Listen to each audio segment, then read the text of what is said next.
말씀의 제목은 밭에 감추인 보화입니다. 우리 옆에 있는 부모 보고 이렇게 축복합시다. 당신은 세상 최고의 보물을 가지고 있습니다. 이렇게 인사하겠습니다. 시작. 당신은 세상 최고의 보물을 가지고 있습니다. 아멘. 아멘입니까? 아멘. 지난 연말에 제가 그 부교육자 때 섬겼던 우리 수원서부교회 특별 새벽 기도회에 제가 한번 갔다 왔는데, 가서 보니까 거기 수원서부교회가 그 일대 원로 목사님이 정말 기도를 많이 했던 교회고, 그래서 부흥이 많이 되었던 교회인데, 그래서 아주 기도가 뜨거웠던 교회였는데, 참 솔직히 가서 보니까 그러니까 제가 2년 전에 그 헌신 예배에 갔을 때에 비해서 정말 영적으로 분위기가 너무 많이 다운되어 있는 게 느껴졌습니다. 물론 새벽인 것도 있었지만, 그래서 코로나의 여파가 크다는 게 느껴졌는데요. 우리 어느 선교사님이 제가 한번 말씀드렸죠. 지인의 후배 목사님 교회에 와서 설교를 하고 나서 금요기도 때 설교를 하고서 너무 막 펑펑 눈물을 흘리길래 물어봤대요. 왜 선교사님 눈물을 흘리시냐? 그러니까 이 선교사님이 코로나로 인해서 귀국한 다음에 한국의 40개 교회를 다니면서 이렇게 헌신 예배를 인도했는데, 너무 교회가 이제 다운되어 있으니까 너무 마음이 아팠는데, 그래도 우리 그 후배 목사님 되게 뜨겁거든요. 찬양이 뜨겁고 기도가 뜨거운 사람이니까 교회가 이 목사님하고 같이 함께 막 뜨겁게 기도하고 이렇게 영적으로 뭔가 막 불이 붙어 있으니까 그게 너무 감동이 되어서 막 눈물이 났다고 그래요. 40개 교회 만에 그런 교회를 만나서. 그러니까 참 이 예배가 단순히 증지된 게 뭐 이렇게 비대면 예배로 다 전환돼서 이런 자체의 문제보다도 이 모여서 함께 예배드리면서 이 영적으로 불이 타야 되는데 그게 안 되니까 교회가 이 굉장히 영적으로 타격을 받고 있는 게 분명히 느껴집니다. 그래서 우리 그 부산 세계로교회 손현보 목사님이 코로나 때문에 10,000개 교회가 사라졌다고 하는데, 저는 처음에 그 말을 들을 때 야 너무 과장 아니냐 했는데, 가만히 생각해 보니까 한국에 약 85,000개 교회가 있다고 하는데 그건 뭐 70-80%가 작은 미자리 교회들이거든요. 그러니까 그게 꼭 과장은 아닐 수도 있겠다는 생각이 들었습니다. 그래서 저도 코로나 때문에 사실 우리 교회가 전도 1년 정도 쉬다가 작년 9월부터 다시 전도를 시작하고 있는데요, 이런 외적인 피해보다도 훨씬 더 큰 피해는 뭐냐면 그리스도인들의 마음에 하나님과 교회에 대한 그 믿음과 소망이 많이 약화되고 예배와 기도, 전도의 열정이 많이 약화되었다는 것입니다. 사실 그러니까 영적인 이 타격이 더 큰 거예요, 내부적인 게. 그래서 한국교회가 정말 필요한 것은 무엇보다 하나님과 교회에 대한 믿음과 소망이 새롭게 불타오르고, 그리고 또 모든 믿는 자에게 구원을 주는 이 능력인 이 복음에 대한 확신을 새롭게 덧입고, 또 예배와 기도, 전도의 열정이 불타오르는 건데요, 그런 측면에서 오늘 참 말씀이 좋은 통찰력을 주는 것 같습니다. 오늘 본문에 보면 밭에 감추인 보화를 발견한 사람이 뭐했습니까? 자기의 소유를 다 팔아서 그 밭을 샀다고 합니다. 이 너무나 잘 알고 있는 우리의 이 예수님의 비유인데, 이 비유의 핵심적인 뭐냐면 밭에 감추인 보화를 발견했다는 겁니다. 이게 중요한 거예요. 밭에 감추인 보화를 발견하니까 뭐예요? 자기의 소유를 다 팔아서 그 밭을 사는 겁니다. 왜? 그 안에 너무나 좋은 보화가 있으니까. 여러분, 시골에 가면 가장 흔하게 있는 게 논과 밭이에요. 요즘은 농사 지을 사람이 없어서 농지가 다 놀고 있다고 하는데, 여러분 그런 밭에 무슨 선한 것이 나오겠습니까? 제가 좀 한 10년 됐나? 제가 자라났던 어릴 적 뛰어놀던 그 시골에 갔는데, 저희 집이 제 어릴 때 제가 살았던 초등학교 들어가기 전에 살았던 집이 정말 산골에 있는 산속에 더 산속에 있는 오두막집 같았는데, 왜냐하면 인삼농사를 산속에 들어가서 한다고 저희 아버님이. 근데 그 산속에 들어갔던 길도 사라져 버렸어요. 그러니까 뭐 오두막이 사라진 건 물론 이걸와 그 당시에 엄청나게 그 저희가 살았던 그 계곡을 일구었는데, 그 계곡이 다 그 인삼밭이 사라지고 다 이렇게 숯불이 되는 걸 보았습니다. 그러니까 아예 자치가 사라져 버린 거예요. 그러니까 그런 지경이니까 뭐 시골에 가면 놀고 있는 땅과 밭이 얼마나 많은지 몰라요. 농사 지을 사람도 없고. 여러분 그곳에 땅값이 얼마인 줄 압니까? 제가 어제 한번 제가 고향의 공시지가를 봤는데, 평당 제가 살던 그 어릴 때 그 고향의 고향집의 공시지가를 보니까 평당 138,700원. 예, 평당 138,700원인데, 우리나라에서 제일 비싼 땅이 어디냐면 저기 명동에 있는 네이처 리퍼블릭이라는 데가 작년 12월에 공시지가가 평당 6억 2,370만 원이랍니다. 그러니까 제가 한번 계산해 보니까 4,500배 차이가 나요. 4,500배 차이. 그래서 여러분 시골에 가보면 지금 그야말로 뭐 땅도 엄청나게 놀고 있고 빈집도 너무 많고, 거저 준다고 해도 그런 땅은 사실 뭐 투자 가치가 없으니까 안 사죠. 여러분, 만약 제가 살던 시골에 보잘것없는 그 논밭처럼 이 하나님 나라라는 것은 영적인 눈이 띄지 않은 사람들, 그리고 불신자들의 삶, 세상 사람들의 눈에는 이렇게 참 별 볼 일 없어 보입니다. 여러분, 그 산속에 그야말로 사라져버렸던 그 우리처럼, 그래서 여러분, 그리스도인들이 교회 와서 신앙생활하고 하나님과 복음에 대해서 말하는 것이 영적으로 눈이 안 떠진 사람들, 불신자들의 눈에는 사실 아무런 의미가 없습니다. 그래서 세상 사람들은 영적인 데 관심이 없는 거예요. 그들에게 돈이 최고이기 때문에 돈에 너무너무 큰 관심을 갖고 있죠. 여러분, 이렇게 영적인 데 가치를 못 느끼는 사람들이 어떻게 그렇게 투자를 하겠습니까? 가치를 발견한 사람만이 자신의 전 인생을 투자하는 거죠. 여러분, 마찬가지예요. 예를 들면 우리 한국교회 많은 그리스도인들의 영적으로 열정이 사라지고, 이 복음에 대해서, 하나님과 교회에 대해서 믿음과 소망이 약화되고, 뭐 기도와 예배와 전도의 열기가 약화되다고 할 때 다시 열심을 내세요, 이런 것보다는 기도할 때 하나님, 영적인 눈이 떠져서 이 밭에 감추인 보화 같은 이 영적인 가치를 깨닫게 하여 주옵소서. 이게 중요합니다. 여러분, 가치를 알면 하지 말라도 해요. 여러분, 뭐 주식이나 코인에 돈이 된다고 하니까 막 거기다 자기 인생을 들이붓잖아요. 막 젊은 사람들은 땅을 빛에 빛을 내서도 집도 사잖아요. 영끌에서 집을 사지 않습니까? 거기에 돈이 되니까, 돈이 된다고 믿으니까. 신앙도 마찬가지인 거예요. 내가 밭에 감추인 보화 같은 이 영적인 가치들, 예수 그리스도의 가치를 알게 된다면 자기의 전 인생을 투자해서, 모든 걸 투자해서 사는 것입니다. 영적인 가치를. 그래서 욥기 42장에 보면 욥이 이해할 수 없는 고난을 만난 다음에 마지막에 회복될 때 이런 구절이 있죠. 여러분, 욥기 42장 5, 6절 한번 읽어볼까요? 5절 6절 한번 읽어보겠습니다. 시작. 내가 죽기에 대하여 귀로 듣기만 하였사오나 이제는 눈으로 주를 배옵나이다. 그러므로 내가 스스로 거두어드리고 티끌과 새 가운데 회개하나이다. 이 욥기의 마지막 장의 욥의 고백인데요. 여러분, 우리가 욥을 잘 알잖아요. 그 심한 고난을 만나서 자식이 하루마침에 다 죽고 재산이 다 날아가고 자기의 몸이 이 악창에 걸려서 온몸을 기와장으로 긋는 정말 비참한 지경이 되었는데, 그래서 너무나 괴로워서 친구들과 그 변론을 하다가 38장부터 하나님이 천지창조 하나님의 그 주권으로 다가오시죠. 그리고 나서 욥이 하나님께로부터 하나님의 강력한 임재와 하나님의 이 질문을 받은 다음에 내가 천지창조할 때 네가 어디 있었냐 한번 대답해봐라.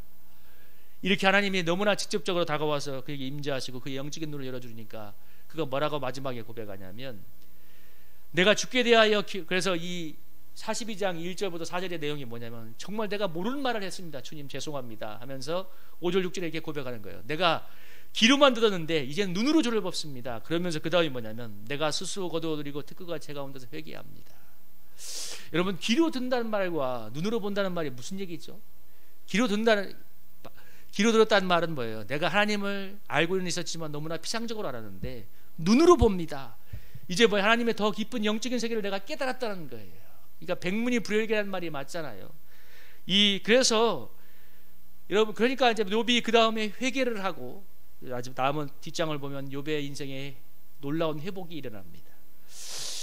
제가 이런 그 예화를 한 번씩 들죠. 여러분, 사진으로 본 호랑이를 설명하는 것과 정말 산속에 길을 걷다가 호랑이를 맞춰서 죽다가 살아난 사람이 호랑이를 말할 때 여러분 정말 차이가 하늘과 땅 차이가 나겠죠. 여러분, 사진으로 본 사람들이 호랑이를 어떻게 설명하겠어요? 호랑이는 눈이 부리부리하고 이 발톱이 날카롭고 막 이래. 그래서 사람들 다 졸아요. 근데 산속에서 호랑이를 만나고 죽었다 살아난 사람 뭐라고 했어요? 나 죽을 뻔했어. 얼마나 무서운지 몰라. 호랑이가 어떻게 생겼는지를 말하지 않아요. 호랑이 만났던 느낌을 말하지. 죽을 뻔했어. 이 한마디의 호랑이에 대해서 모든 것이 각인이 되어버립니다. 하나님도 마찬가지인 거예요. 여러분, 귀로 듣는 하나님과 눈으로 본 하나님은 차원이 다른 거예요. 그러니까 우리가 귀로 듣던 하나님, 피상적인 하나님으로는 능력이 나타날 수 없습니다. 아니, 너무나 제한적입니다. 그러니까 예를 들면 귀로 듣는 하나님을 만난 그리스도인들이 교회 다닐 때 그 사람들이 할 수 있는 신앙의 깊이와 열정, 헌신은 얼마 되지 않습니다. 왜? 거기까지밖에 못하는 거예요. 왜? 본 게 그건데 어떻게 해요? 정말 눈으로 본 사람들, 그 영적인 가치를 아는 사람들이 많이 여러분 하나님 나라를 위해서 자기 인생을 던질 수가 있고, 때로는 순교자의 면류관도 받아들일 수가 있습니다. 인천의 어느 교회는 그렇게 기도한다대요. 주여 순교자가 나오는 교회가 되게 하옵소서. 그럼 그 말 들으면서 야, 참 그 교회가 담대하다는 생각이 들어요. 쉬운 교회 아니에요. 여러분, 순교자가 나온다는 교회, 이 말이 쉬운 게 아니에요. 저 분당 샘물교회가 옛날에 그 아프가니스탄 사태 때 목사님 한 분이 순교하셨잖아요. 탈레반의 손에 의해서. 그 교회가 한국 사회에서 얼마나 욕을 먹었습니까? 정말 욕을 먹고 그야말로 심지어 비겁한 많은 그 교회들이 돌아서서 같이 욕을 하고 했던 그런 교회였습니다. 분당 샘물교회 7명이 선교사들이 순교했다더라고요. 그만큼 선교에 목숨을 건 교회. 근데 그게 쉬운 게 아니에요. 얼마나 시험이 들었는데 순교자가 나오게 하옵소서. 근데 영적인 가치를 발견하는 사람들은 그런 기도를 할 수 있는 것입니다. 여러분 마태복음 13장 23절에 여러분 마태복음 13장 23절에 한번 찾아보시겠어요? 오늘 13장이니까 13장 23절 한번 찾아보시고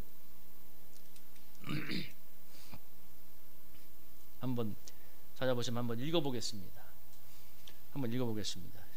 시작. 좋은 땅에 뿌려졌던 것은 말씀을 듣고 깨닫는 자니 결실하여 어떤 것은 100배, 어떤 것은 60배, 어떤 것은 30배가 되느니라. 아멘. 여기 보면 좋은 땅에 뿌려졌다는 것은 말씀을 듣고 뭐라고 했어요? 깨닫는 자라고 말하고 있습니다. 여러분 성경에서 말씀을 듣고 열심히 순종했다 이렇게 말하지 않고 깨닫는 자라고 말하고 있어요. 말씀의 이 보화를 깨달은 사람, 영적인 눈을 열린 사람이 뭐예요? 결실해서 100배, 60배, 30배의 결실을 거둔다고 말합니다. 그래서 신앙은 제일 중요한 것 중에 하나가 바로 영적인 눈이 열려서 깨닫는 것입니다. 제가 이런 말 자주 하는데 사람을 아무리 가르쳐도 안 변해요. 그런데 언제 변하냐? 마음으로 느끼면 변합니다. 아, 이게 내가 잘못된 거야 이러면 사람 고쳐요. 아, 내가 이거 잘못하고 있구나, 내가 마음으로 느끼면 사람이 바뀌어요. 그래서 사람은 마음으로 느끼게 해줘야 돼요. 옆에 가서 너 저 인생 잘못됐어 안 해요. 절대로 안 들어요. 사람들 절대 말 안 들어요. 그런데 자기가 한번 인생을 겪어보고 아, 이게 아니야, 이러면 정말 인생이 잘못되는구나를 마음으로 느끼면 하지 말라고, 하자고 옆에서 돈을 줘도 안 합니다. 왜? 내가 인생이라면 안 된다는 걸 알기 때문에. 그래서 사람이 깨달아야 되는 것입니다. 머리로 아는 것을 넘어서 가슴으로 느끼는 것은 온몸으로 깨닫는 것입니다. 여러분 제가 이런 간증을 종종 하잖아요. 제가 일을 하기 전에도 평신도의 삶이 피곤하고 힘들다는 걸 알았습니다. 왜 몰랐겠어요?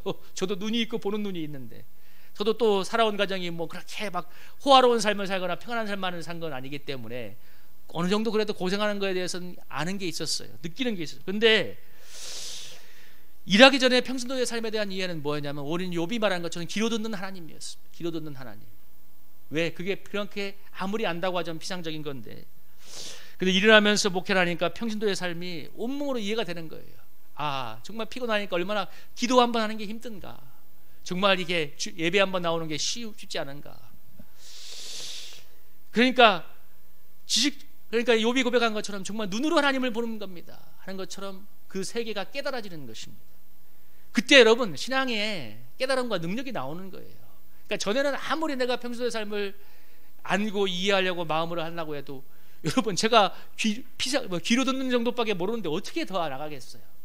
근데 마음으로 느껴질 때 그들의 삶을 한마디 말을 해도 그들에게 마음의 위로가 되는 말을 할 수가 있는 거죠. 그래서 지식적으로 비상적으로 아는 것과 전형적으로 느끼는 건 정말 하늘과 땅 차이입니다. 하나님 나라의 가치를 비상적으로 하는 사람들은 하나님 나라는 정말 밭에 감추인 보화예요. 밭에 감추어 있는 보화일 뿐이야. 밖에 보면 뭐예요? 논밭밖에 안 보이는 거예요. 제가 시골에 가서 봤을 때 13만 8,700원짜리 평당 돈을 줘도 안 사는 그런 집과 그런 논밭처럼 보이는 거예요. 그런 사람 하나님 나라를 위해서 결코 인생을 투자할 수 없습니다. 보화를 못 보기 때문입니다. 그러나 영적인 눈이 뜨져 하나님 나라의 가치를 발견하는 사람만이 밭에 감춘 보화에 자기의 전 인생을 투자할 수 있습니다. 그래서 사도 바울이 이렇게 얘기하고 있잖아요. 여러분 사도 바울의 이 고백을 우리 같이 한번 읽어볼까요? 한번 읽어보겠습니다. 빌립보서 3장 18절 시작. 그러나 무엇이든지 내게 유익하던 것을 내가 그리스도를 위하여 다 해로 여길 뿐더러 또한 모든 것을 예로 여기면 내 주 그리스도를 아는 짓이 가장 고상하기 때문이라. 내가 그를 위하여 모든 것을 잃어버리고 배설물을 여기면 그리스도를 얻고. 사도행전 20장 24절을 읽어봅니다. 시작. 내가 달려갈 길과 주 예수께 받은 사명 곧 하나님의 은혜의 복음을 증언하는 일을 마치려 하면은 나의 생명력차 조금도 귀한 것으로 여기지 아니하노라. 아멘. 여러분, 사도 바울은 예수님을 아는 것이 가장 고상한 것을 깨달았기 때문에, 체험했기 때문에 뭐라고 하고 있어요? 내게 유익하던 모든 것을 해로 여기고 뭐라고 합니까? 배설물처럼 여긴다고 합니다. 여러분, 배설물이 뭔가 알잖아요. 화장에 갔다 온 사람이 내가 방금 밖으로 배설하는 것을 갖다가 아깝다고 하는 사람이 아무도 없잖아요. 모두가 어떻게 그래요? 너무 시원해. 여러분, 저는 청소하다가 제일 괴로운 게 뭐냐면 화장실이 없는데 생리현상을 해결할 때, 그래서 웬만하면 다 참고 합니다. 귀찮아서 가는 게. 그래서 화장실 갔다 오면 얼마나 시원한지 몰라요. 근데 그걸 갖고 아까워, 너무너무 아까워 하는 사람이 어디 있어요? 근데 누가 이런 고백을 할 수 있어요? 예수님을 아는 지식이 가장 고상한 걸 느낀 사람. 바울이 뭐라 합니까? 내가 하나님께 받은 은혜의 복음을 증언한 일에는 나의 생명도 조금도 귀한 것으로 여기지 않노라. 여러분, 깨달은 사람이 아까 말한 그 교회처럼 순교자의 면류관을 쓰는 교회가 되게 하옵소서. 그런 기도를 할 수 있는 거예요. 여러분, 저는 이 말씀을 준비해서 내가 정말 최근에 2년 동안 청소와 일을 병행하면서 발견한 부하가 무엇일까 한번 생각해 보았는데, 딱 한 가지 주님의 비유가 떠올랐어요. 마태복음 18장의 1만 달란트 비유가 저에게 떠올랐습니다. 제가 이게 왜 떠올랐냐면, 이 주님께 내가 1만 달란트가 물론 용서에 대한 비유지만, 저는 그게 어떻게 확장되어 적용이 됐냐면, 내가 다른 사람이 모든 허물을 용서해야 되는 이유가, 어떤 허물을 용서해야 되는, 내가 주님께 받은 은혜가, 용서의 은혜가 너무 크기 때문이라는 게 그 비유의 결론이잖아요. 핵심인데, 내가 주님으로부터 1만 달란트 같은 은혜와 축복을 받았기 때문에 내가 주님께 드리는 헌신, 또 주님을 위해서 받는 고난은 100데나리온 정도밖에 안 되는구나 하는 깨달음이었습니다. 그게 제가 영적으로 눈이 떼져서 발견한 거예요. 이제 이 일과 목회를 병행하는 가운데. 그러니까 내가 청소를 하면서 주님을 위해서 받는 고난이, 여러분, 자기에 사로잡히면 어떻게 되는 줄 알아요? 내가 너무 고생을 많이 하고 주님을 위해서 너무 애를 쓰고 있고, 그래서 내가 너무 애달다 이렇게 생각하거든요. 그렇게 생각하는 것과, 내가 주님으로부터 1만 달란트 같은 너무나 큰 은혜를 받았기 때문에 이 작은 것을 내가 주님께 드린다고 생각하는 건 여러분, 하늘과 땅 차이인 겁니다. 근데 주님이 어떻게 이유를 내줬냐면, 너무 내가 힘들어할 때 이 깨달음을 주신 거예요. 주님이 나에게, 여러분, 제가 그전에까지 이 본문을, 마태복음 18장의 본문을 얼마나 많이 받겠으며 왜 설교를 안 했겠습니까? 용서에 대해서 가장 좋은 본문이 그거거든요. 여러 번 설교했어요. 그런데 이렇게 영적인 눈이 정말 1만 달란트가 이런 것이구나, 100데나리온이 이런 것이구나, 내가 100데나리온을 받았기 때문에 주님을 위해서 드리는 헌신, 수고, 고난은 너무나 작은 것이구나, 100데나리온을 받았으니까 너무 감사하다는 깨달음, 이건 여러분 이 일을 통해서 발견하는 것입니다. 여러분, 제가 저번에 이 설교를 한번 하면서 여러분들에게 이렇게 말했어요. 제가 이 청소 일을 하면서 목회를 하지 않았다면 천국 가는 그날까지 이 비유의 비밀을 알지 못했을 거라고. 그건 맞아요. 그래서 제가 지난주 여러분 예배 후 교제 시간에 이런 얘기 한 적 있죠. 우리 현철 집사님이 기도에 대해서 은혜 받은 거 얘기할 때, 제가 드렸던 그 수많은 기도, 금식은 다 어디 가고 나는 청소 일을 하고 있는가, 그거에 대해서 제가 의문이 있었다고. 그런데 이 맥체인 성경에 깊어 있고 기도하는데 13일 날이 마태복음 13장이었거든요. 이걸 읽을 거란 하나님이 제 마음에 이 1만 달란트의 비유를 대해서 다시 한번 눈을 열어주시는 거예요. 네가 받은 이 은혜가 이거다. 그러면서 하나님께서 제 마음에 회복을 주었습니다. 여러분, 그러면서 내가 이 1만 달란트 은혜가 있기 때문에 이 작은 고난에 구애받지 않고 더욱 뜨겁게 주님을 섬겨야 하지 않은 이 도전을 주는 비유, 깨달음이에요. 여러분, 지금 성일교회를 떠나거나 연세가 들어서 나오지 못하는, 그러니까 제가 올 때 있었던 그 어르신들이나 그 기존 성도들이, 그분들이 참 제가 지금도 마음이 안타까운 거예요. 그들이 정말 교회의 부흥을 너무나 원했고 정말 애를 많이 썼어요. 정말 많이. 우리 대표적인 주문성 장로님도 정말 끝까지 교회를 섬겼던 분인데, 근데 그분들 다 교회의 부흥을 보지 못하고 지금 연세 들어서 못 나오시거나, 아니면 뭐 때문에 시골에 내려가시거나, 아니면 또 자녀들이 거의 많은 경우 교회를 다니지 않습니다. 그래서 낙심과 좌절에 젖어 있었는데, 그러다가 교회를 떠나거나 못 나오고 있는데요. 저도 처음 왔을 때 저도 열심히 있었기 때문에 열심히 하는 것은 했지만, 근데 그분들의 낙담과 좌절을 극복시키지는 못했습니다. 물론 주님이 하시는 것이지만, 근데 그 가장 큰 이유는 뭐냐면 제가 그분들의 낙담과 좌절을 극복해야 할 만한 동력이 제가 없었기 때문이에요. 왜냐하면 저도 그분들과 똑같은 목표를 가지고 있었기 때문에, 교회를 부흥하는 것. 근데 여러분, 지금 여러분이 편지에 보는 것처럼 외형적으로는 그게 안 이루어지잖아요. 그러면 낙담과 좌절을 극복시켜 줄 수 없는 거예요. 왜? 저도 동일한 어떤 면에서는 수준에 있는 것이기 때문에. 근데 제가 1만 달란트, 근데 그때 제가 1만 달란트의 은혜를 깨달았다면, 마태복음 18장에 발견했던, 제가 청소년과 일을 하면서 발견했던 그 1만 달란트의 100달러의 비유에 대한 그 교훈을 깨달았다면, 그러면 그 성도들에게, 낙담과 좌절하는 성도들에게 새로운 하나님 나라의 가치를 제시해 주면서 동력을 줄 수 있었을 건데, 이게 없었구나. 그러니까 하고 싶어서 할 수 없었던 거예요. 그러니까 성도님들 열심히는 해요. 열심히 하자고 해요. 여러분 열심히 합시다, 기도합시다, 회개합시다는 할 수 있지만 내 마음 깊은 곳에 그들에게 동력을 줄 수 있는 그 능력이 없었던 겁니다. 여러분, 제가 이 깨달음이 없었다면 일과 청소를 하는 그 이유에 대해서도 마음이 힘들었을 거예요. 왜? 깊은 이유와 동기부여가 되지 않으니까 힘들었을 것이고, 왜 지금도 계속 그런 말 할까요? 왜 주님 이래야 됩니까? 근데 1만 달란트의 비유를 생각할 때마다 주님께서 내게 주신 영원한 하늘의 소망과 1만 달란트의 은혜가 있기 때문에 더 열심을 내야지 하는 감동을 받게 됩니다. 그래서 여러분, 모든 문제에 대한 해답은 그 문제 자체가 해결되는 것이 아니라 문제보다 더 큰 하나님의 영적인 세계를 발견하는 것입니다. 여러분, 문제보다 더 큰 영적인 하나님의 세계를 발견하는 거예요. 욥이 뭐예요? 그 인생의 고난이 어떻게 뚫어졌어요? 놀라운 하나님의 영적인 주권과 섭리를 하나님의 인재로 깨닫고 나니까 회개하잖아요. 귀로 듣던 하나님이 아니라 눈으로 하나님을 보고 하니까 뭐라고 했습니까?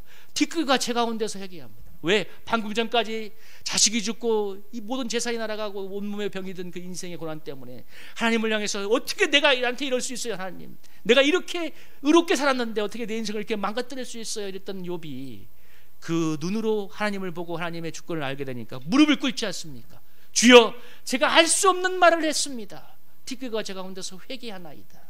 여러분, 마찬가지로 저도 1만 달란트의 비유, 100달란트의 비유를 깨달았을 때 무릎을 꿇었습니다. 여러분, 그래서 문제 자체가 해결되는 것보다도 문제보다 크신 하나님의 영적인 세계를 발견하기를 기도하시길 바랍니다. 그때 놀라운 영적인 도약이 이루어질 줄로 믿습니다. 여러분, 하나님께서 욥에게 찾아와서 이렇게 질문하잖아요. 뭐라고 얘기합니까? 이 마태복음 13장 23절에 깨닫는 자라고 했는데 하나님께서 깨닫게 하잖아요. 욥에게 뭐라고 합니까? 너는 대답해. 내가 땅에 기초를 놓을 때, 내가 땅을 만들 때 너는 어디 있었냐? 네가 깨달아 알았거든 말해라. 하나님께서 이렇게 질문하고, 그리고 이어서 40장에서 뭐라고 얘기하냐면, 트집 잡는 자가 전능자와 다투겠느냐? 하나님을 탓하는 자는 대답해라 하면서 뭐라고 하냐면 7절 8절에 보면, 네가 내 공의를 부인하느냐? 네 의를 세우려고 나를 악하다고 하느냐? 내가 하나님처럼 능력이 있느냐? 하나님처럼 천둥소리를 내겠느냐? 하면서 계속 질문하면서 천지를 만든 하나님의 주권에 대해서, 여러분, 제가 욥기를 읽으면서 가장 하나님의 주권에 대해서 깨달았던 게 뭔지 압니까? 그래서 영적인 세계는 너무 신비가 있는 게 뭐냐면, 어떤 본문이냐면, 아마 100명이 있다면 이 본문에 은혜 받을 사람은 별로 없을 거예요. 근데 저는 이 본문에 놀라운 깨달음을 받았어요. 뭐냐면, 하나님의 주권에 대해서 하나님이 뭐라고 얘기하냐면, 야, 욥에게 뭐라고, 독수리가 너 어디 살았냐? 독수리 여러분 벼랑 끝에 살죠. 근데 여러분, 사자는 어디 살아? 들판에 살잖아. 그런 본문이 있어요. 제가 그걸 그 본문을 보면서 어떤 깨달음이 온 줄 압니까? 하나님께서 만든 인생의 자리는 이런 것이구나. 벼랑 끝에, 독수리가 벼랑 끝에 사는 것 같은 인생도 있고, 사자처럼 들판에 사는 인생도 있구나. 이게 하나님의 주권이구나. 그걸 여러분 마음으로 영접했습니다. 그러니까 욥이 이런 깨달음을 얻은 거예요. 하나님의 주권이구나. 그러니까 욥이 42장에서 뭐라고 합니까? 주여, 제가 무지한 말로, 깨닫지도 못한 말로 주님의 의를 어지럽혔습니다. 그러면서 주여, 이제 귀로만 들었던 하나님이 아니라 눈으로 주를 뵙습니다. 그러면서 티끌과 재 가운데 회개한다고 오늘 고백하고 있습니다. 주님의 임재가 있기 전에, 주님께서 영적인 눈을 열어주기 전까지 욥의 고난은 도저히 극복할 수 없는 고통이었습니다. 그러나 정말 범인으로는 상상할 수 없는 고난이었지만 주님이 찾아오셔서 그의 영적인 눈을 열어주시고 하나님의 주권과 섭리에 대해서 마음으로 깨닫게 하셨을 때, 그런 무릎을 꿇고 회개하고 인생의 회복의 문이 열리기 시작합니다.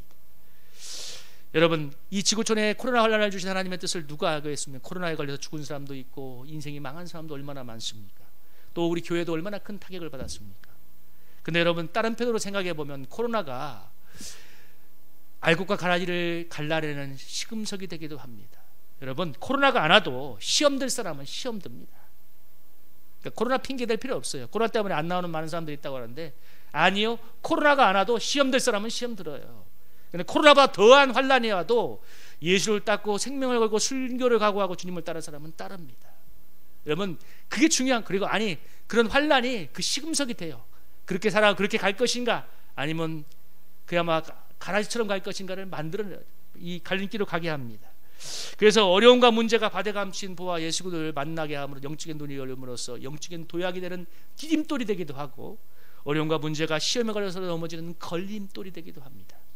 어려운 문제가 신앙의 괴로움이, 이 인생의 괴로움이 신앙의 디딤돌, 신앙을 도약시키는 디딤돌이 될 것인가, 아니면 넘어지게 만드는 걸림돌이 될 것인가라는 것은 내가 어떤 자세로 반응하는가에 달려 있습니다.